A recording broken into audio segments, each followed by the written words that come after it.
What's your favorite dinosaur to feed? Well, I like the Stegosaurus because it's so gentle and eats the veggies right out of your hand. Yeah. Well, how about your least favorite dinosaur to feed? Oh, I've got to say the Raptors. Look at you with those claws like your dinner. Yeah, Ugh. and I feel like if they ate you, they would burp after. Rude and scary. That's why I brought us here to the Ojai Raptor Center. Raptors! It's okay, it's okay. We're gonna learn. We're gonna learn about raptors today, and we're gonna learn maybe how to take care of them for when we go back to T-Rex Ranch. Okay. All right? Yeah. It's fine. Let's go. T-Rex Ranch is a place I want to be. Join me. Oh, hi. Hi. Hi, Park Ranger Andy. Hi. This is Park Ranger AJ. Nice to meet you. Nice to meet you both. I'm Jacqueline from the Ojai Raptor Center. Oh, hi. Hi. Yeah, we're a wildlife rehabilitation facility. Specialize in wildlife, but raptors specifically. And we take in about 1,000 injured, sick, and orphaned raptors a year. And as wildlife rehabilitators, our main goal is to make them well again and release them back to the wild where they belong. Back into the wild? All those raptors? Out in the wild? Yeah, birds of prey. All right! Birds! Of course you're talking about birds, Yeah. right? Yeah. Yeah. We know you're not talking about dinosaurs. Yeah, That'd be no ridiculous way. if you're talking about dinosaurs. You can't Yeah. release them out in the wild. They'd have to be in like a ranch or something. Yeah. Yeah, that doesn't exist though, right? Right. So yeah, we consider owls, hawks, falcons, eagles, and vultures here. We consider all of those birds to be raptors. So actually, we're getting into our busiest season here in all of wildlife rehabilitation, where we receive lots of babies that have been separated from their parents. Usually their nests have been destroyed, and they need to be raised by people in captivity. But we have to make sure that they maintain their natural fear of humans in order for them to be successful once we release them back to the wild. So we have to make sure they don't become too comfortable with humans or see humans as their friends or anything. So we cover our features, we disguise ourselves, and we feed them actually with a fake owl so they never get too used to humans. Do you guys want to help me feed the orphans? Yeah, I love playing dress up. Okay, here are your suits. So you're gonna put these on because again, these are not pets, these are wild animals, and we have to make sure that the baby owls don't get used to seeing people. So we're gonna put these on to disguise our features, and then we're gonna go feed the baby owls little pieces of food because they're too young to eat by themselves. Okay. This will be easy peasy. Yeah. Okay, Ranger AJ, you look like you're all set. You got your G-lay suit on. Yes. Ready to go inside the hospital and feed? Yeah. Okay, we have to make sure that we're very, very quiet when we go inside the hospital, okay? Yeah. Okay, ready? Let's go. I'll be right behind you. And I'll be really quiet.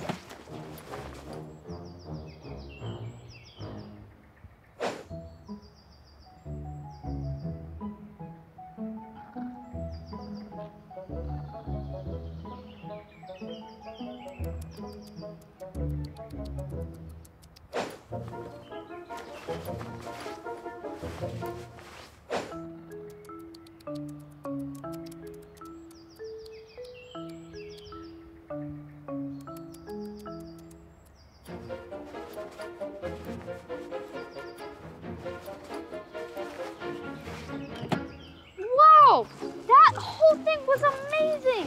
And done. You missed it. I missed what? I'm all ready to go. Well, there were 3 baby owls, and the one on the right was really hungry, and we kept feeding him and feeding him, and the one on the left was kind of shy, but they were all so cute. I missed it. Well, do you want to see some other birds? So some of our birds are unfortunately not releasable to the wild, and we train them to become ambassadors for their species. So would you like to meet some of our non-releasable ambassador raptors? I would love to. I'd love to see something. I can't see anything.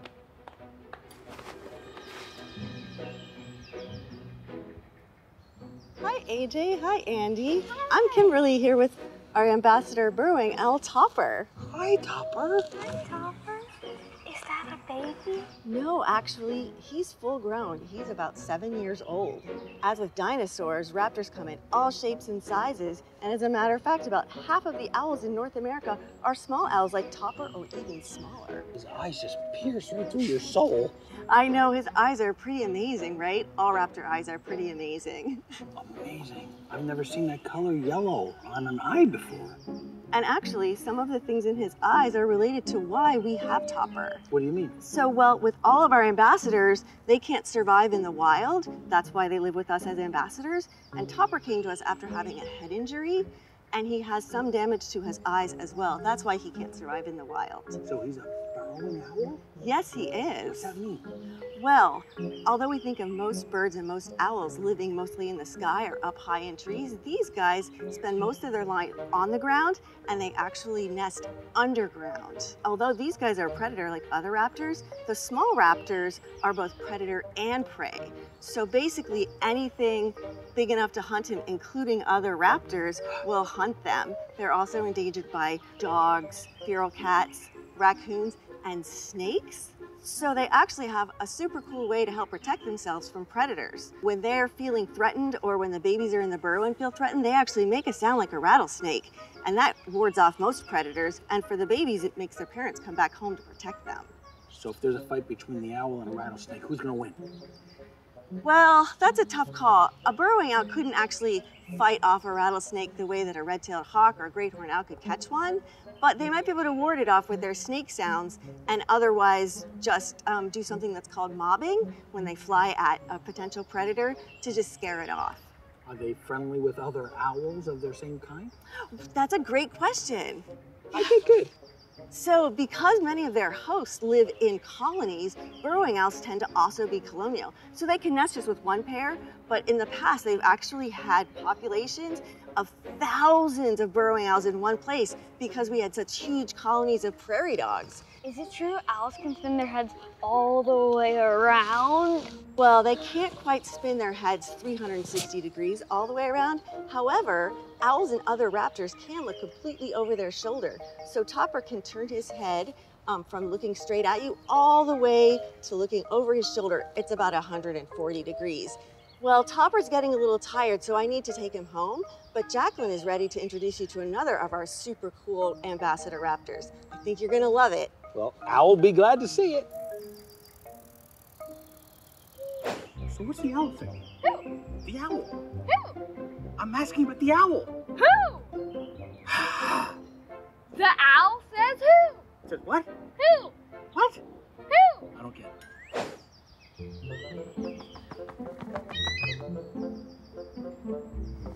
Good job. This is Rosie, and she is our non-releasable red-tailed hawk ambassador. Why did you guys name her Rosie? That's a good question. So we named Rosie because her beautiful red tail, that red-tailed hawks, which is her species, what they're known for. A little side note for you, red-tailed hawks don't actually get their red tail until they're about 2 years old or just before, once they become mature. So if you see a juvenile red-tailed hawk, they'll have a brown and tan striped tail. You know, I named my bathtub Rosie. Why'd you name your bathtub Rosie? Well, every time I don't clean it, I get a ring around the Rosie.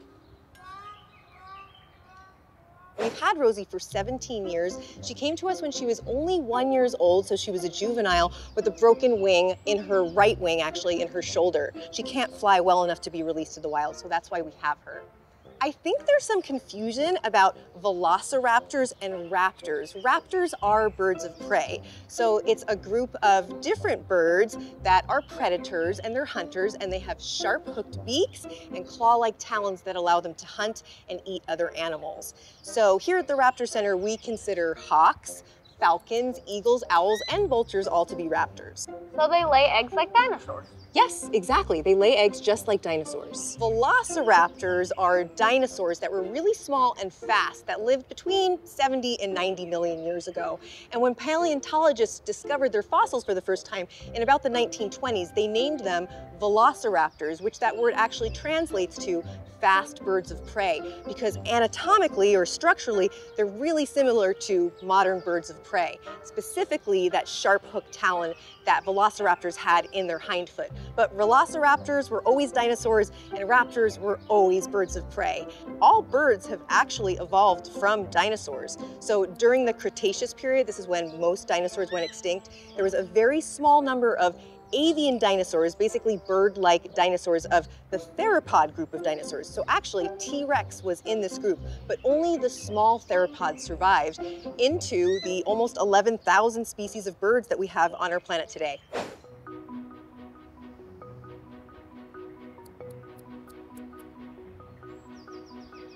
Did they evolve from meat-eating dinosaurs? Yes, they did. Velociraptors were meat-eating predators like modern-day birds of prey. So he only eats meat. These birds only eat meat. They cannot process anything else, so they are only able to digest raw meat. No veggies. Bird after my own heart. Right, no veggies.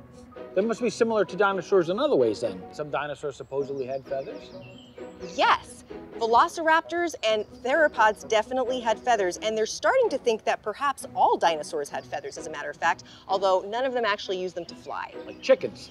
Exactly. Well, chickens can fly a little bit. Yeah, chickens can fly if they need to. Penguins. Like penguins, exactly. Yes, to keep them warm, but not really for the function of flight. So they have hollow bones, like the Allosaurus.